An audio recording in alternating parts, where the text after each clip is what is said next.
Or like,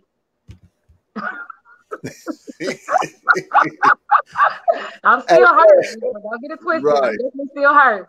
She ain't going nowhere. She ain't going nowhere, and I wouldn't send her anywhere either. All right. What's going on? What's going on? As y'all see, we are in a good mood tonight. It is Monday. Y'all know what time it is, the re-entry journey. You know where we highlight the successful stories of those that been through it, went through the fire, came out, faced the challenges, and they made it out. And they're here to give the game. Tonight, I got a special guest.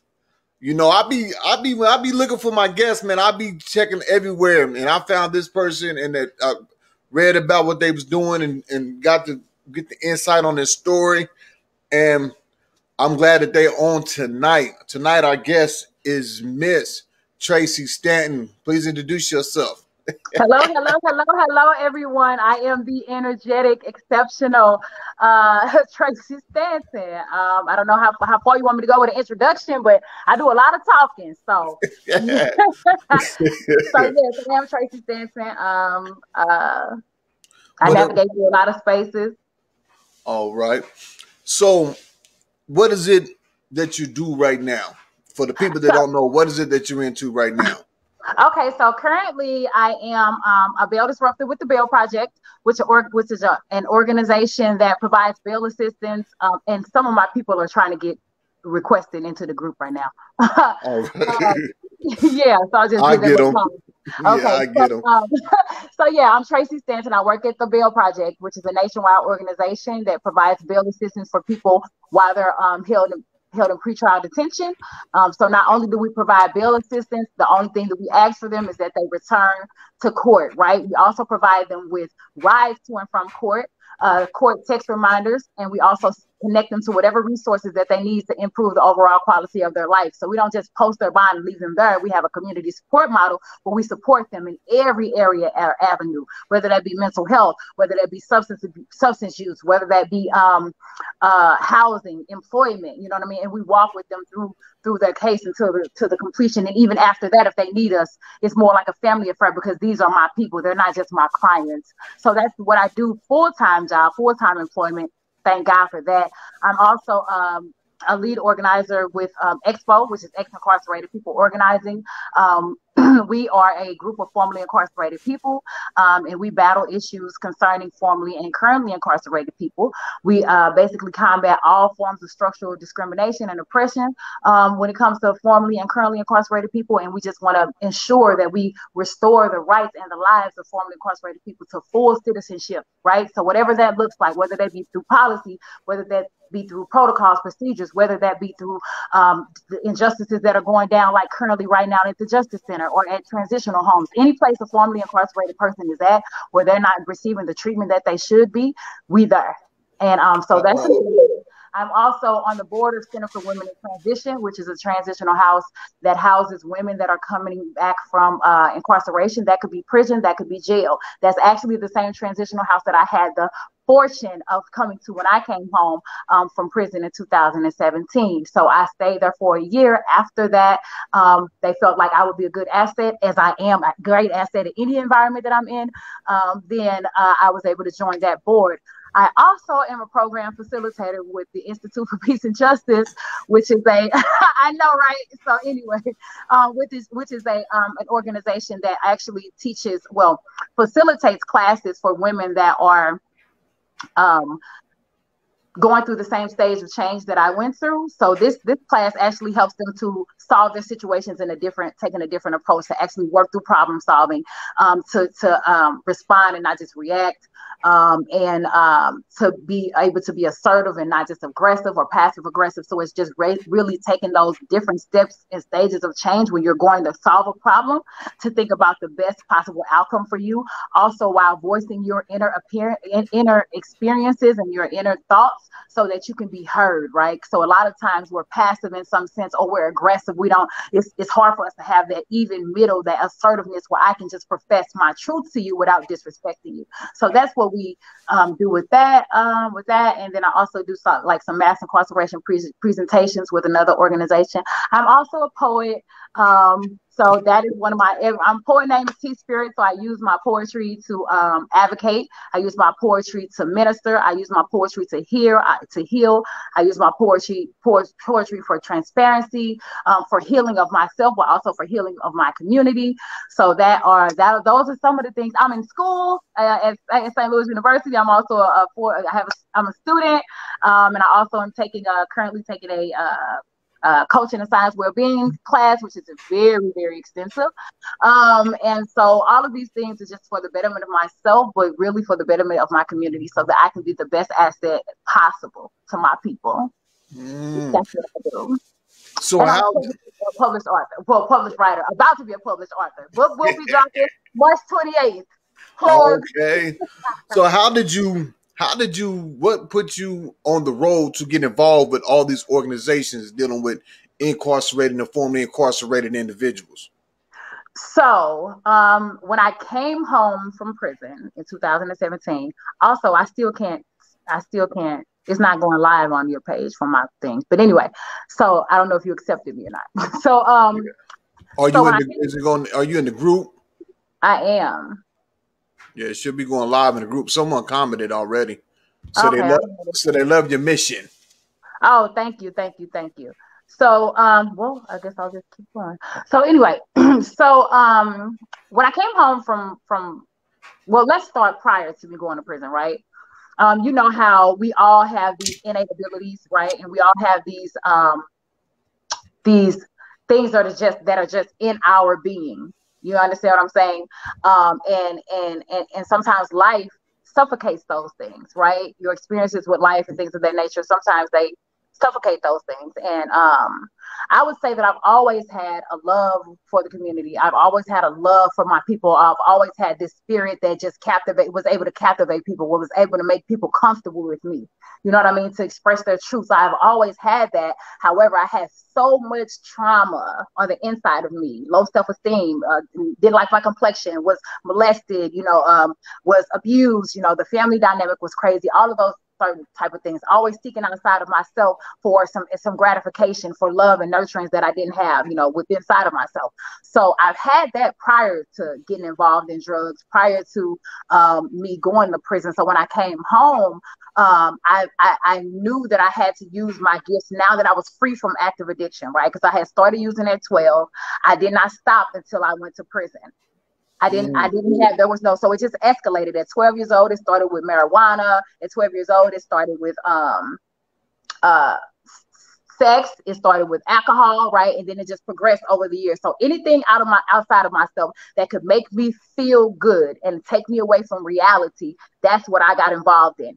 Whether it was selling drugs, whatever gave me a thrill, or if it was an environment where people could like me, love me, and give me that love and nurture that I didn't have at home, and that I definitely did not have within myself. So when I came home in 2017 and I was free from active addiction, right, and I had my willpower back, the things that I had inside of me, my zest, my zeal, my love for life, my energetic spirit, my ability to speak eloquently to people, my nurturing, all of those things just manifested, right, and just burst out of me. And I came home with the intention that I had to, because I still, I walk the stroll. Do you know what a stroll is? Yeah, I know what a stroll is. Okay, I'm just saying, everybody know. Yeah, I know what a stroll is. Yeah, everybody don't know. So I walk the stroll, you know what I'm saying? And so I still have people out on the stroll. You know what I mean? I still have friends out on the stroll. You know what I mean? I have people that were in prison because I did 120 days treatment. But, growing up, I have friends that went to prison and all that stuff. So I knew that this God-given gift that God gave me, that if I was to come home and not utilize that for the betterment of my community, that I would be doing a disgrace and a slap in the face to the Creator that saved me and gave me grace. So that was initially coming home, healing, going through a 12-step program, getting me a sponsor, finding a new way to live, actually trying to intentionally learning about myself, allowing me to learn about others. I knew that I was destined for this, what I'm doing now. So the first thing that happened while I was at the transitional house was they was like, hey, this girl is, she got a gift. She got a gift. She got a gift. And I was like, okay, cool. So I she's on it. She's going like, I'm going straight to get a job. I'm going, these are the things that I need. I was able to say, you know, I need a job right now. I can't wait, because if I wait, then I'm going to think about money. If I think about money, then I'm going to think about a trick. I'm going to think about old behaviors, right? Because I've been totally transparent about my situation, my circumstances, and my story, because that's the only way that we'll be able to really touch the people that are not ready to share their story, right? So my mind frame is that it'll go back to those old criminalistic thinking behaviors or those old survival tactics, right? So it was like, no, I need to get a job now. And I've always had the ability, like I said, if you put me in front of you, I'm most likely going to leave whatever it is try to come in here and get, whether that be a job or anything else. You know what I mean? Because some people just have that gift. And so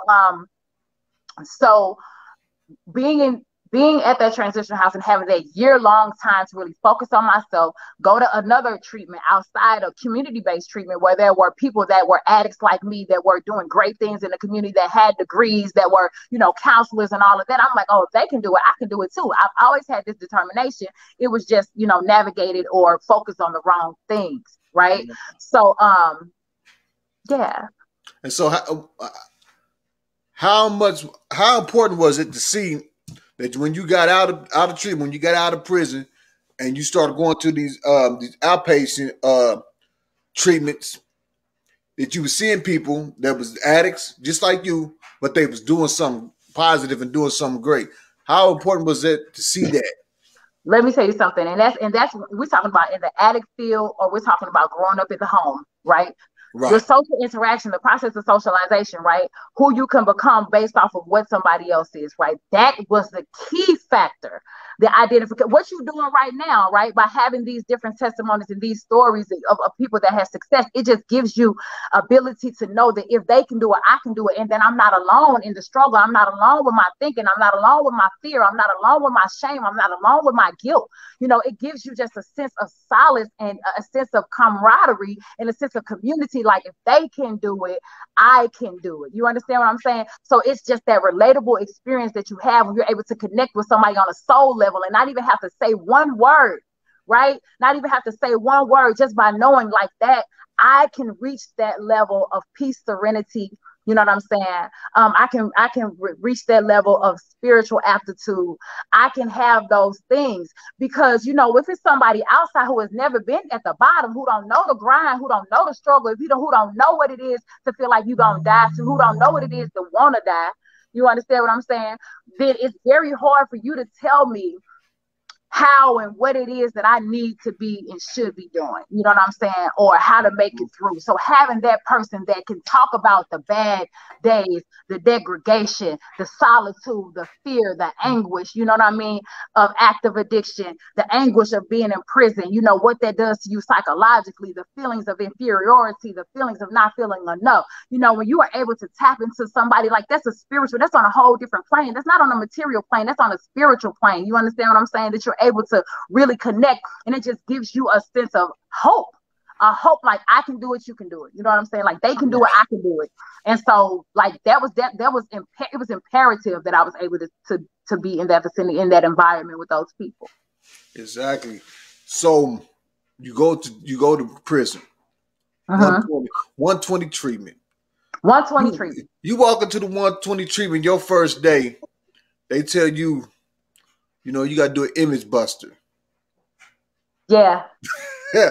So listen, I'm so whack and lame, and y'all better not talk about me. I promise, I'm so whack and lame. So listen, I have this thing, right? I was not messed up about it. Initially, I was like, oh man, this one. We called that. Mine was called pull-ups, right? Yeah, y'all did the pull-ups. Yeah, so pull-ups and all of that stuff, right? First of all, let me just say this. Everybody loved me. Wherever I go, you know what I'm saying? Everybody loved me. So the whole squad, you know what I'm saying, in treatment. And I imagine that it may be different for women than for men, you know what I mean? In the respective spaces, right? So everybody loves me. I'm writing the songs that we sing, you know, and all I'm writing them songs. I'm a poet, right? I don't got nobody putting commentary on my book. So I'm writing poetry for people. Home to send home so I can get cigarettes, so I can get, you know what I mean, like being in there and even not even having nobody on the outside taking care of me. You You know what I mean? So doing an image, I was able to sit really first time being clean this long. Because prior to me getting there, I stayed in the workhouse for 4 months. I had never had 7 months clean since I was like 12. Do you understand what I'm saying? Never had 7 months clean since I was like 12. So I was able to release a lot of that stuff and tap into the person that I really was. Now, I have been on the road to success. I was supervisor at the dental department, had great jobs, Federal Record Center, you know what I'm saying, did meditation and all that stuff. So I was able to tap back into that. So the image buster or the pull-ups, and my friends, one day they made me a queen expediter. So that's like the police. You the expediter. You on the police staff. I was always the khaki cop. They call me the khaki cop. I was the khaki cop. But you security. You the security. The expediter crew, the security. Yeah, I was a khaki cop, and you know what I'm saying. I was the best khaki cop. And guess what though? My something happened with my mind frame in there. Because I remember not holding my friends accountable on the streets and allowing them to run themselves into brick walls. I remember being in situations and circumstances where I was not able to say, don't do that, you shouldn't do that, that ain't cool, for the sake of being cool, for the sake of, you know what I'm saying, these misconceptions of loyalty, or these misconceptions of that we acquire in our neighborhood growing up, these misconceptions of loyalty and things that we should and shouldn't do, right? Allowing my people to get involved in situations and circumstances, all because I didn't have enough courage to say, that's wrong, bro. We shouldn't do that. You know what I'm saying? Or you wrong for that. So in that, it was like, if I love you, man, if I love and care about your well-being, I'm going to tell you when you ain't doing right. Because that's going to build character within you. And it's going to give you room and time to self-reflect and address or correct that behavior. So I was straight up pull up person. You know? You had the pen. No, let me find out you was the one that was watching people. Yeah. I went there. People into the circle like y'all finna hash this out effectively. Communication, man. You know what I'm saying? It's crazy, but that's exactly what I did. You know what I mean? That's exactly what I did, and I'm thankful that I did that. You know what I mean? Like, it helps me to build character within myself. You know what I'm saying? Because temperaments are, you know, unconscious behaviors that we have from growing up, unconscious behaviors that we have from that are just in us. You know what I mean?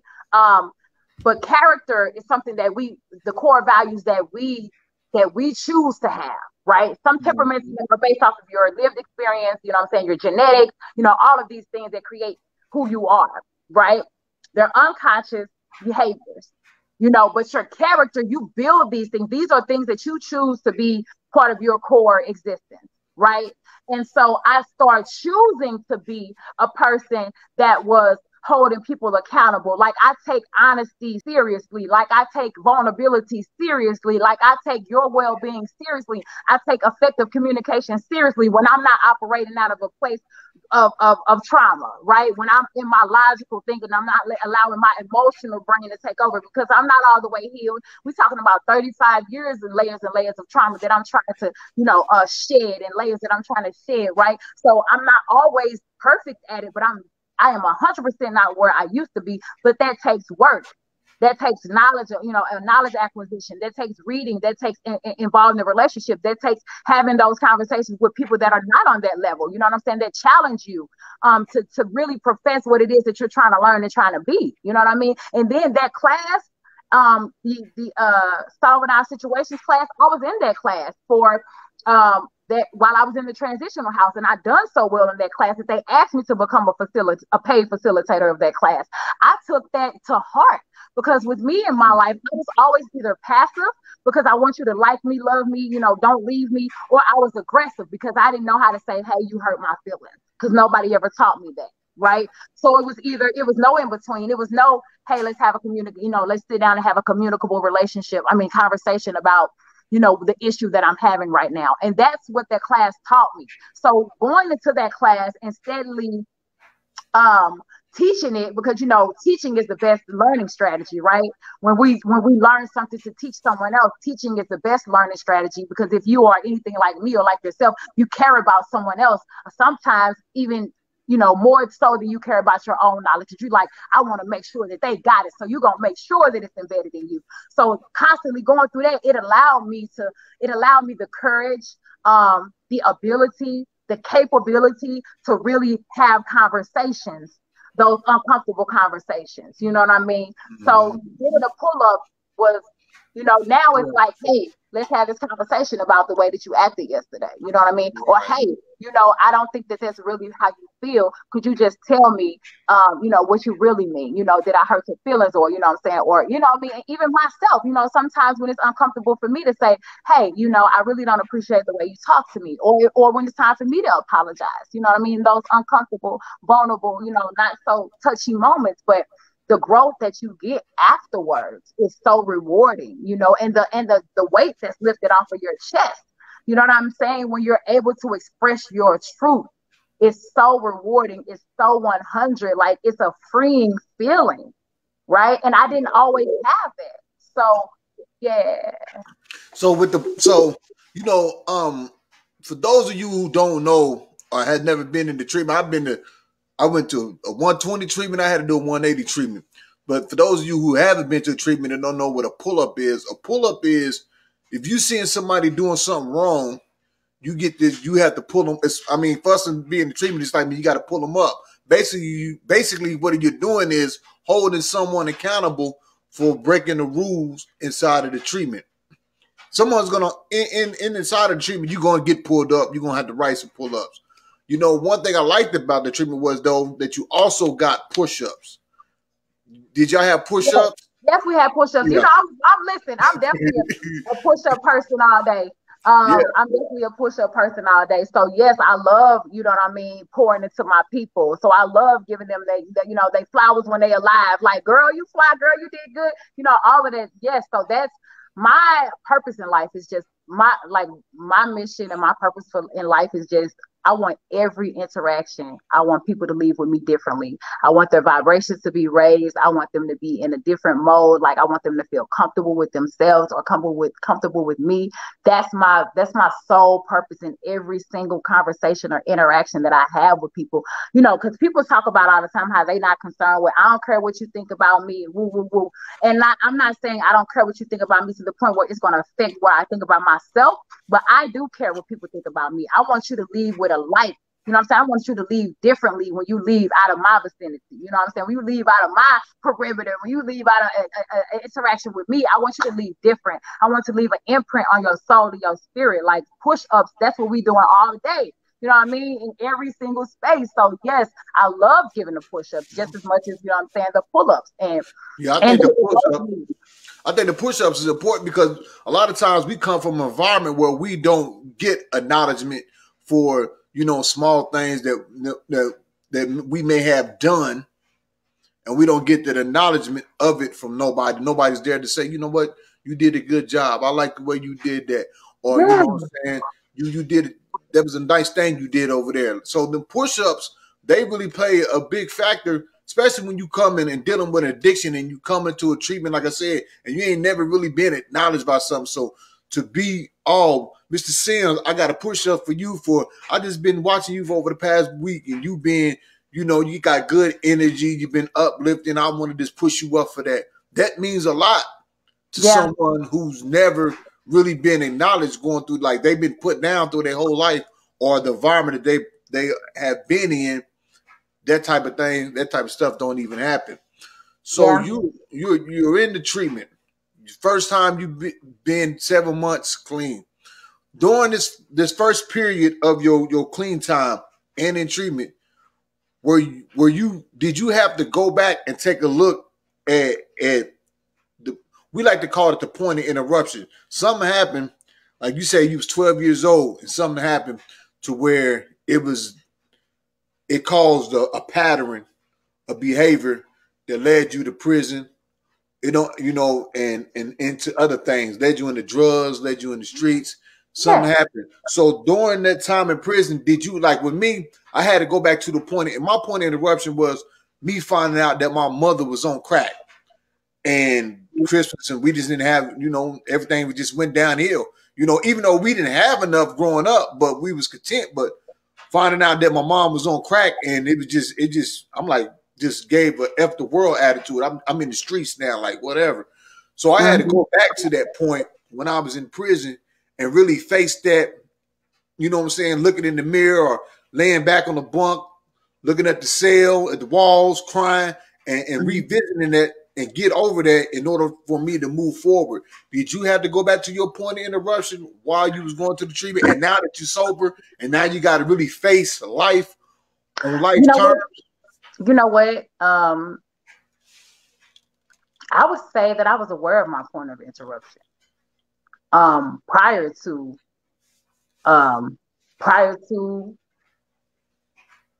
prison.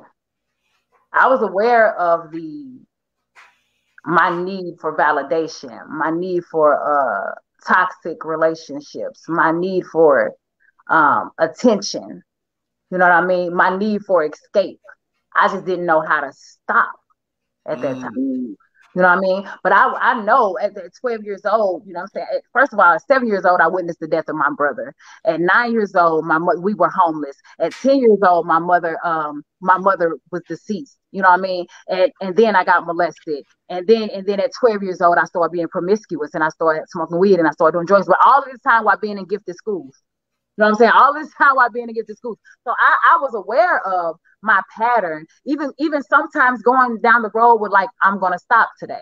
I just could not stop because I was so addicted to the feeling that the dope provided, the alleviation of thoughts, right? I didn't have to think about it. I didn't have to reflect on those things. I didn't have to keep on rehashing or recounting the effects of my past, you know what I'm saying, or the traumatic experiences that I had experienced. And what I was still continuously doing with myself, being very loose with my love, with my body, you know what I mean, still being in different spaces and situations and circumstances and relationships that did not mean me any well, because for the sake of, I'm still seeking that same thing, something external that could feed my soul and feed my spirit, and nothing ever did.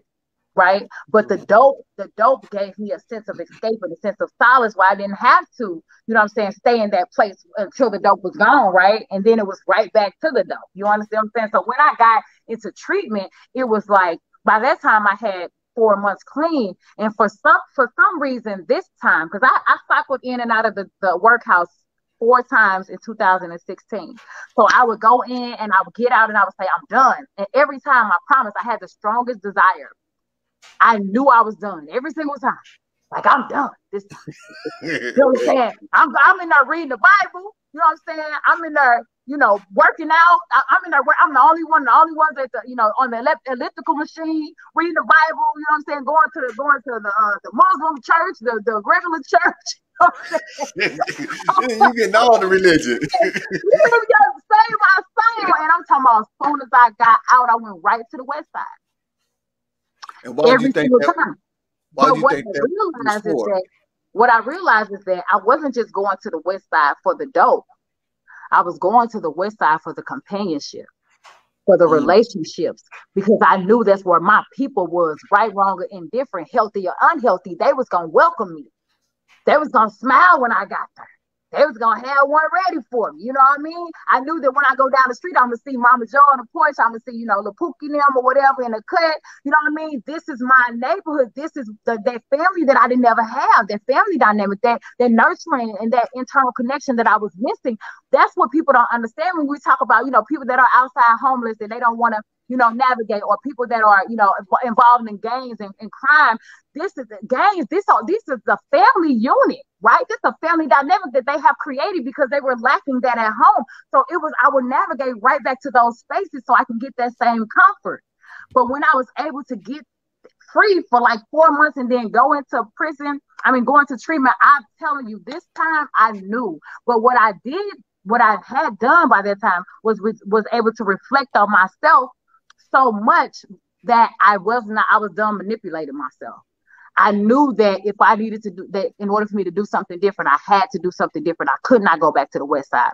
At that point, that spiritual awakening led me to reaching out to a transitional home and saying, I need to come there. Not only do I need to come there, please let me in y'all program, but I need y'all to pick me up from the train station because I no longer trusted myself.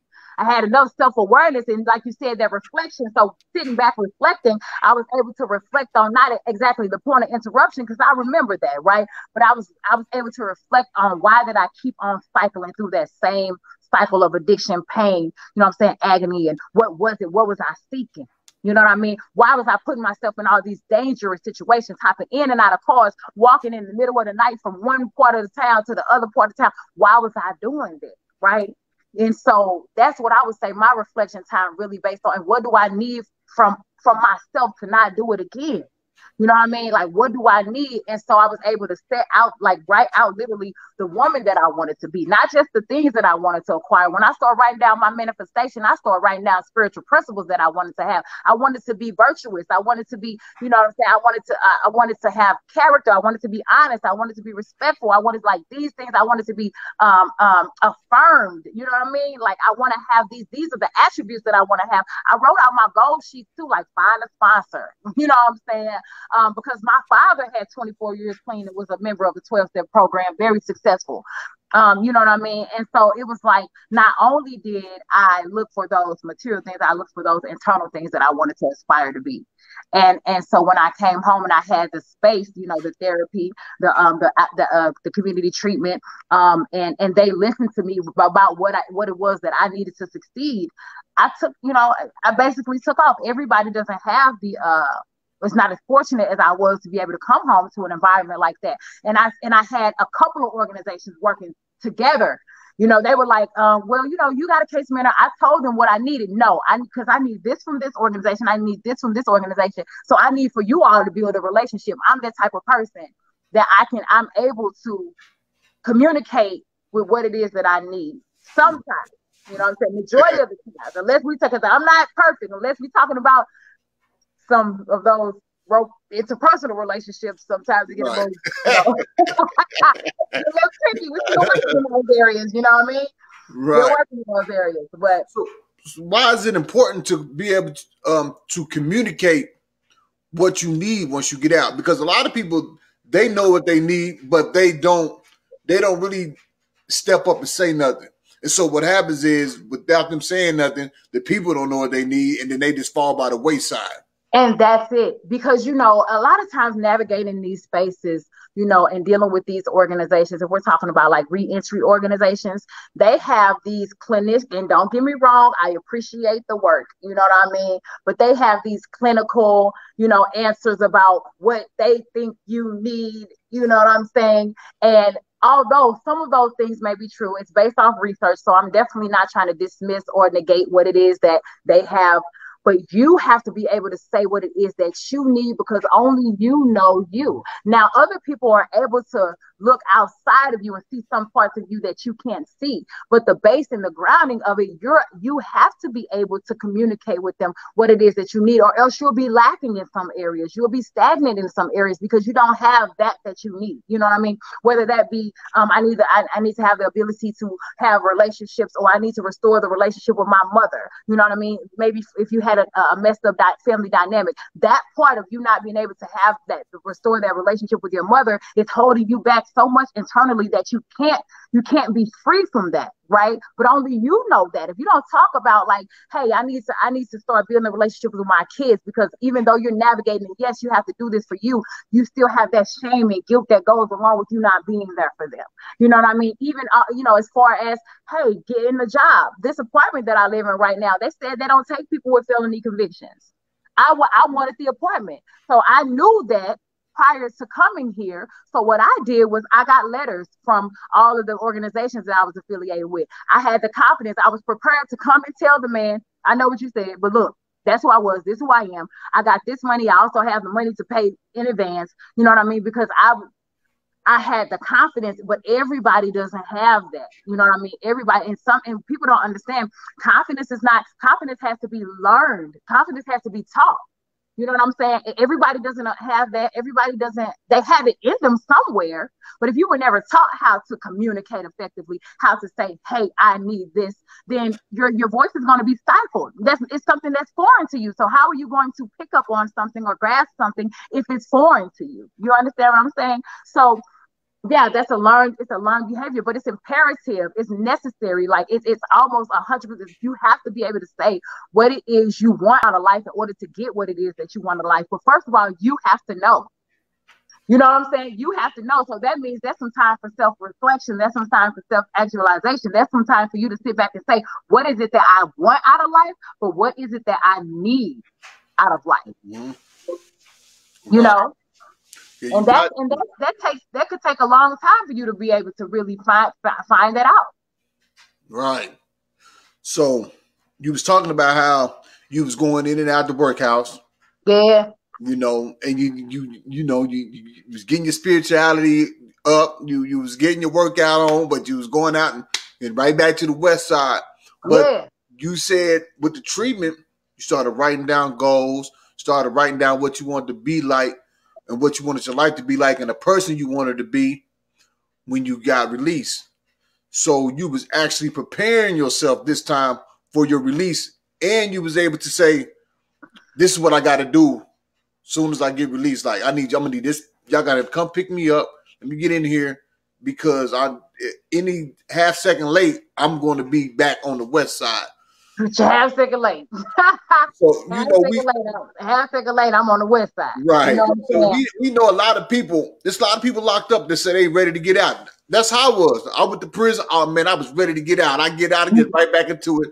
Get locked back up again, like I was ready to get out. And then when I went to the feds, I started preparing myself. So I wasn't ready to get out. I was prepared.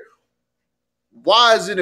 I ain't gonna ask that. Why is it important? Because we know why it's important. But what would be the first thing somebody's watching right now? They got a loved one that's locked up, coming home, and they might like, how can I get them to start focusing on changing their ways or preparing themselves for their release? What is the first thing that you really have to do to start preparing yourself for your release? I would say the first thing is that you need to write down. First of all, do some self-reflection, right? About how did I get here? Some real truth and honesty with yourself. Like some real gut level truth and honesty, awareness of what you done or what you have been doing. You know what I mean? Read some books. If they got some books in there, I'm definitely for read some books.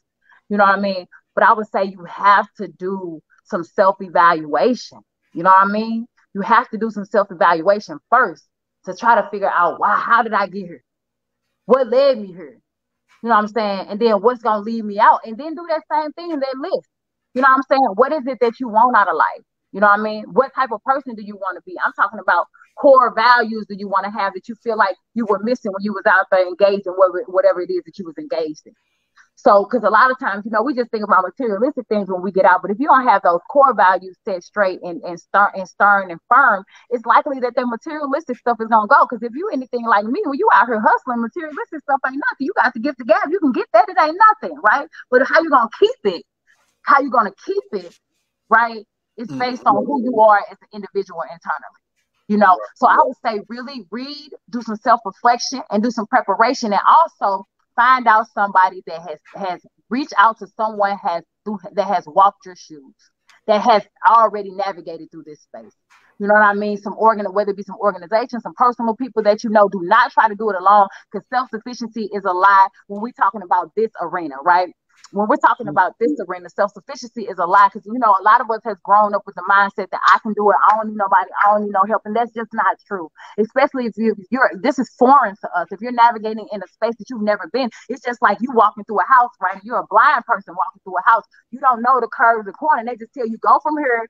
Okay, now you gotta go down that way to the other way and get out the door, right? How is you gonna get there if you never knew? If you don't know that you're gonna be bumping into something, you're gonna be bumping your head, bumping your knee, all of that. But if somebody even it could be another blind person that has been and they know the way, they know the cuts, the turn, and all that, right? So they can take your hand and walk you through there because they're able to see those blind spots that you're not able to see. So it's like when we're talking about people navigating through this space, sometimes we have to pull stuff out of people that they don't even know is there, right? That they don't even know is there, as far as the things that are deeply embedded within them.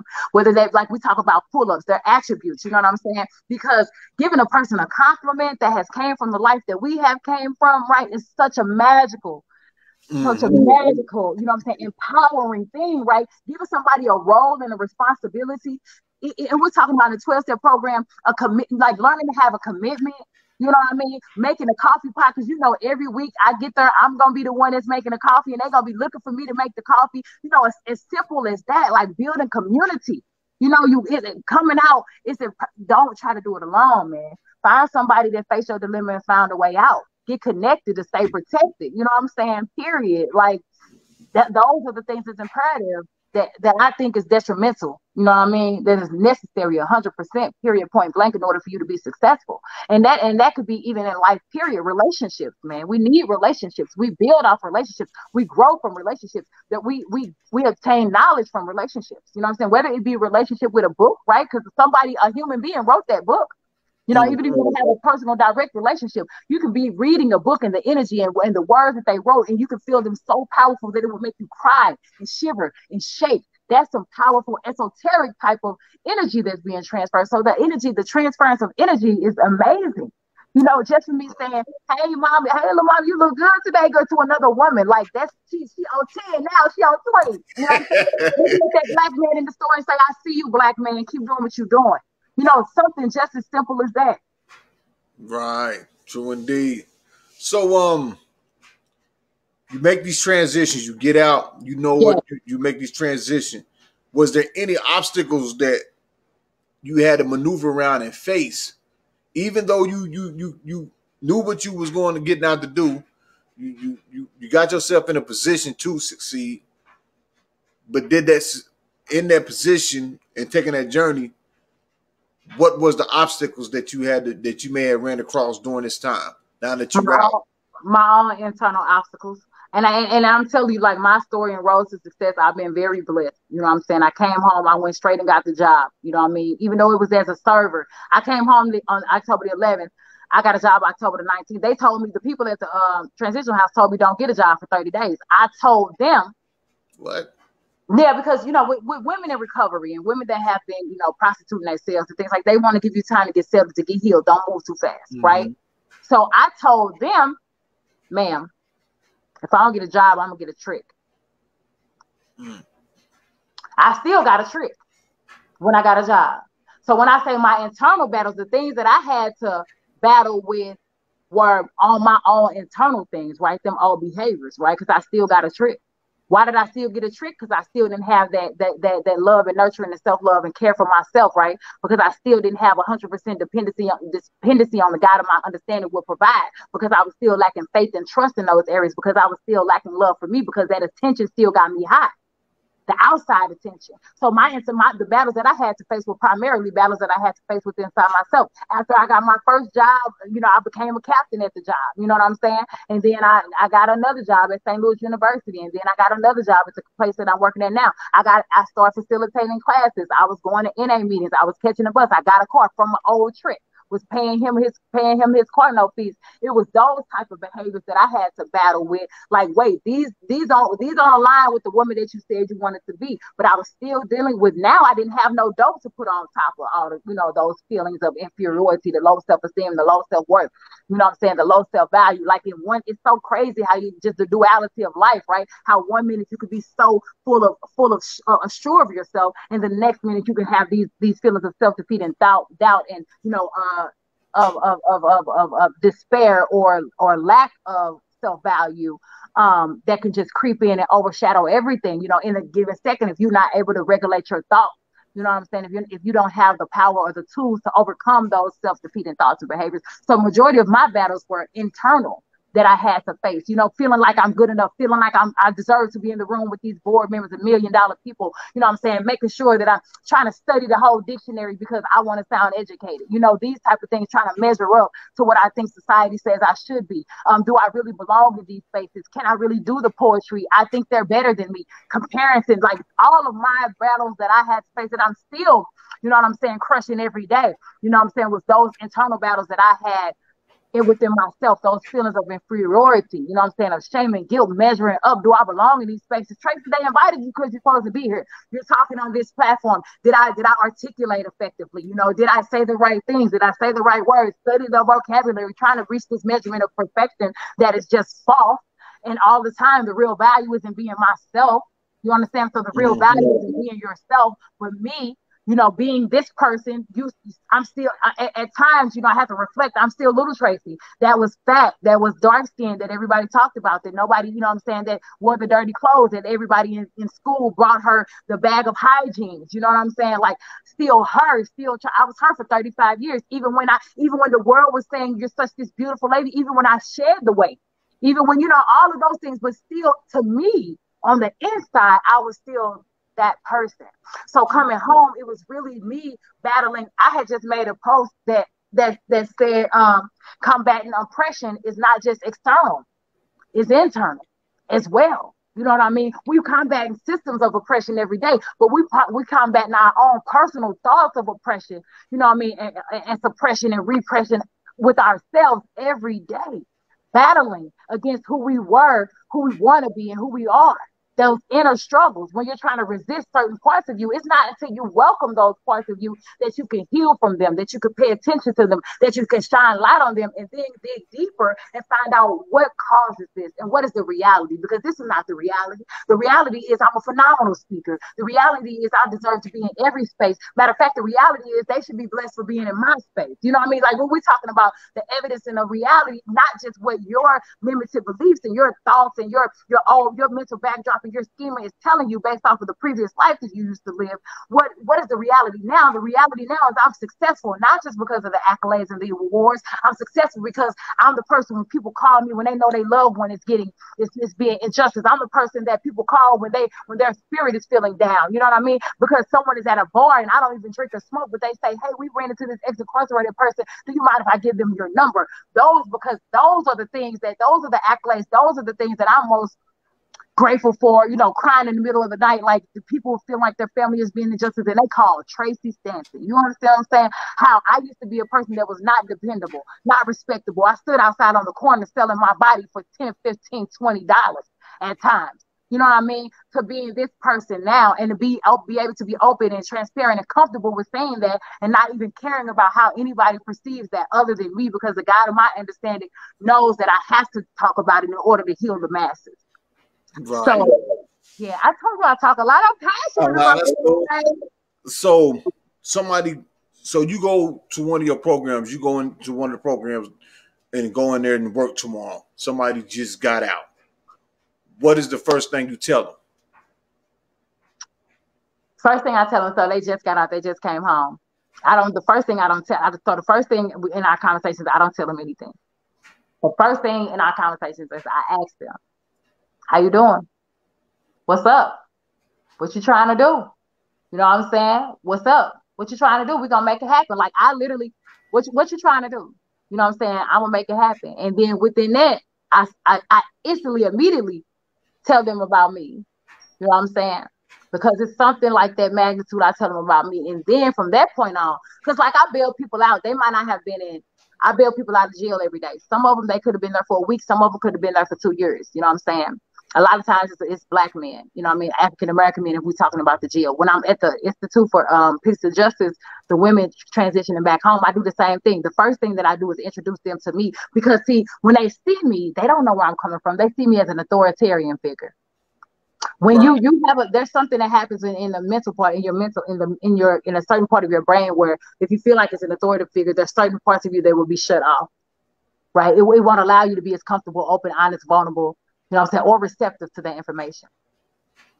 When I start telling them, hey, listen, this is who I am, a dope thing, you know what I'm saying, woo, you know, I just stopped smoking crack in 2017, you know what I mean, and being on the stroll and all of that stuff, tell them my whole experience, and then that whole wall that they had, all this stuff shatters. It shatters like glass, it shatters like glass immediately. And then now it's like, so what you want to do? You know what I'm saying? And we can have a conversation from there. And then at that point, you wouldn't even be able to believe the conversation that transpired after that. So being in the criminal system, now working with the bail system, what are your thoughts about the whole bail process as far as, you know what I'm saying, you catch the case and then you get hit with this outrageous bail, and Now you got Well, to we sit. already know, listen, so we already know, you know what I'm saying? First of all, excessive bail is unconstitutional. We already know that, you know what I'm saying, cash bail, the bail project basically ensures that cash bail is not needed to ensure that people will return back to their court dates, right? If they have the proper assistance to get back to their court dates. We know that putting excessive bail on people that's just punishing the poor, which is African American and people of color, right? Because if you have the means to be able to pay the bond, then you can pay and you be free. So they're not saying that you're a threat to the community. They're not saying that you're a threat to society. They're saying that you have to pay this amount, which I know that you can't pay, because the average bail amount and the average people that almost the average bail amount and the amount that people make are almost the same. A year could be almost the same, right? You know what I mean? It could be almost the same. So we're basically punishing the poor and profiting off of poverty. Right. So they're not saying that you're a threat to the community. And the monetary incentive, the Bail Project has proven that 90% of people return to their court dates on their own without having bail. And then we're going to talk about how long that process is, right? From the time that you get the charge if you're incarcerated to the time that you actually get a disposition for your case. That could be anywhere from 1 to 2 to 3 years, right? And you don't have $500 to $1,000 to post that bond. What that does to you psychologically, what that does to your family dynamic, what that does to your home life, if you have kids, if you have a job, if you have a car, you know, your car done got impounded, you know, all of these type of things that happen when you're going through this bail system, it's ridiculous. And like I said, if you have the monetary means to pay for it, you're good. And we already know that this primarily affects African American people and people of color. This doesn't affect, you know, Tom, Jim. First of all, they don't even get profiled like we do to even get the cases that we do. So, you know, if we're talking about that, right? And then they don't even get the type of bails and bonds that we get, right? You know what I mean? I mean, the system is just not set up for us. You know what I'm saying? It's not set up for us. So from the beginning to the end of, we're talking about cash bail, it's unconstitutional, it's not needed. You know what I'm saying? To ensure that, and so people say, okay, well, the money, you know, is what's going to make sure that somebody come back. Well, we have already proven the Bail Project has 26 different sites that that's just not true. That people will come back if you give them support. They will come back because they will literally want to take care of their business. So, like I said, at the Bail Project, we give people support. We don't just pay their bills. We pay their bills and we bring them into the Bail Project community, right? I talk to my clients on a daily or every other day basis. It's not just, you know, literally like what you want to do, like what we're talking about. I have these conversations with my young black men that as we're talking, you know what I'm saying? What do you want to do? You know what I'm saying? What you want to do, bro? You know, because that ain't working for you. You know what I'm saying? And I talk to them transparently. No, okay, well, you were doing this out in the streets. Well, guess what? You're telling me that you got these type of interpersonal skills that you can own your own business. Oh, you stood outside. This how much you did that? Oh, okay, well, you got all kind of transferable skills. You can own your own. You could be a real big boss. You know what I'm saying? You can own your own property. You can own your own business. If you could do that, you know what I mean? So it's just about invoking that, you know what I'm saying, in people, right? Sparking that fire in people, bringing it out of them. But yeah, the cash bail system is just it's unconstitutional, it's unethical, it's immoral. You know what I mean? You know, I'll mess with them people like that. Give me like, right. Give me, you know, I mean, just the effects of it. You know what I'm saying? The effects of it, you know? And then what's crazy is I have the access every day, right? So you can see someone with these trumped up charges, you know, 10, 11 charges going on. And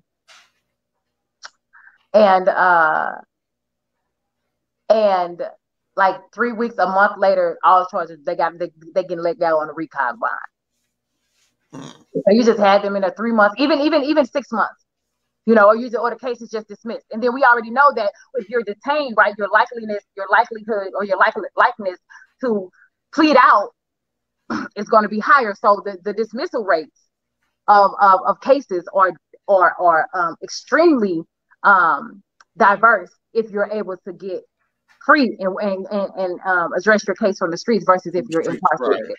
Yeah, we know. Yeah, because the pressure is on, right? Just admit it. You're guilty. You know what I'm saying?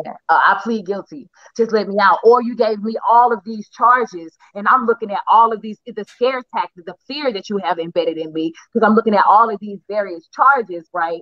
And it's like, oh man, they look like a whole lot, when really that ain't even, you know. And then I look, and then it's 3 months later, and now they got, it's just resisting arrest.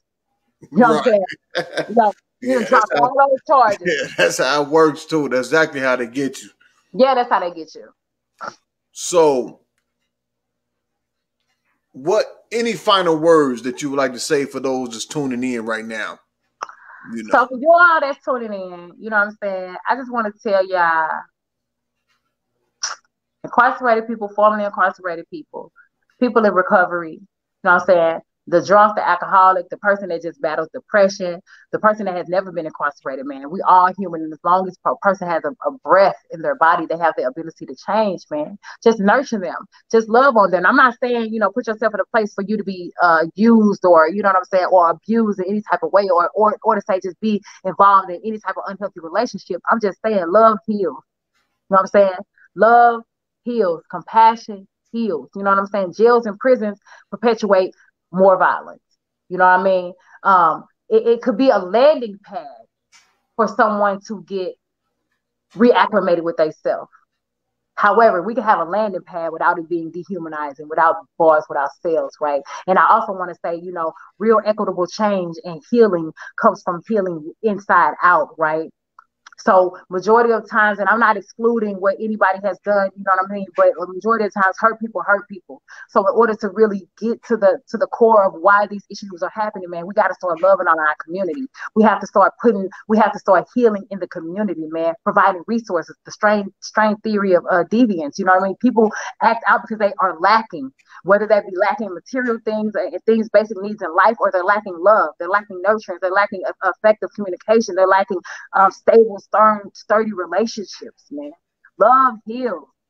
And as long as the person have a breath in their body, please. So I am the woman that was walking down the street on the stroll, you know what I'm saying, that you all probably talked about and dogged out and all of that stuff, you know what I mean? But it only took people to just love on me, man, to produce the woman that we have today. And there's so many leaders that are incarcerated. There's so many doctors that are incarcerated. There's so many lawyers that's out there smoking crack right now. There's so many, you know what I mean? And just to have the same compassion for them that you would have for anybody else, you know what I mean?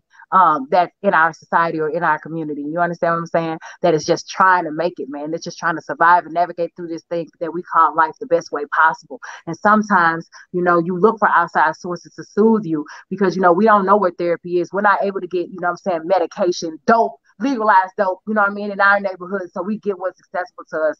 So I would just say love heals, man. And that's it. So what's next for Miss Tracy Stanton? Well, you know what I'm saying? Phenomenal worldwide. No, so I have a book. So I'm a poet, right? A poet and you know it. So I have a book that will be dropping on March the 28th. If you could follow me on Facebook, Tracy Stanton, that would be great. I will start doing a promo for it. For the people that are not in the vicinity to actually come to the book release, it will be virtually as well. And you'll be able to purchase the book online. So the book is basically in 3 sections. You'll hear about the bad days right in the beginning. You know what I mean? All the stolen days, the sucking days, all of that stuff, the addiction, the prostitution, like it's real raw, rugged, rough. And then in the middle of the book section, you'll hear about the resurrection. You know what I'm saying? The life and the love. And in the third portion, you'll hear about my social justice issues because I got to talk about the system. Yeah. I got to talk about my people. So that'll be dropping on March 28th. I will be launching my coaching and consulting business later in the year around May. And I'll be publishing my book, Addiction to Ambition. That's my brand as well as T-Spirit. So you'll see me. You definitely will see me. And then Expo St. Louis, anybody that will want to get involved with Expo St. Louis, please text Expo, EXPO, to 31996. And then please be on the lookout for the Freedom Community Center, which is a healing center that will basically focus on healing the community, the perpetrators and the victims, and building the base of the community and holding the community accountable so you can call us instead of the police. So those are a few things that we have in the making coming up. That's powerful right there. Yeah, it's powerful. Y'all instead of the, I think that might just went over some people's head. It might have. But okay. We're gonna let them know about it, though. Yeah, that's powerful. We're gonna really start navigating and policing our own neighborhoods and holding each other accountable. So it's basically taking that pull up to a next level. You understand what I'm saying? But it's needed and it's powerful because I think it's time that we have to start holding our own accountable. We have to start, policing each other. And we have to start, building that back into our communities the way it used to be back in the days, Yeah. Back in the days, so yeah. I really appreciate you coming on. I love the energy, love your story. For those of you that don't know Tracy, follow her on Instagram. Give me your Instagram name. So my Instagram is tspirit2019. That's because that's when the poetry was established. I got on stage the first time the December 31st, 2018. So I would say tspirit2019. That's when she was established. So Instagram tspirit2019. Please follow me on LinkedIn at Tracy Stanton. I love to connect. As you can see, I'm a motivational speaker, author, poet, lover of all things, life, light, love. Peace, power, and piss on poverty. That's my boy out there, God phrase. I had to drop that because that's what we did in 2021 building. So I'd like to thank you for coming on and being the guest. Those of you that want to reach out to Tracy, feel free to reach out. You know, if you need the information that she was saying, you'll be able to replay this video back in the group. It's going to always be in the group. It'll also be on YouTube and on all the podcasting streams here this week. Thank you for coming on. Thank you for sharing your story. We really appreciate you. We love the energy. And we wish you nothing but success from here on out. Thank you. And if you are affiliated with any type of formerly incarcerated or people in recovery, please, I want to talk to them. I need to talk to them. So yeah, book me. You know what I'm saying? We can talk about things. You all right? All right, man. You have a great night. Again, thanks a lot for being a guest. We really appreciate it. Thank you for having me. Thank you for having me. And I'm going to shoot some more people your way, too. I have some phenomenal people in my network. I'm just thinking. All right. That'll work. Thank you. All right. Thank you. Peace.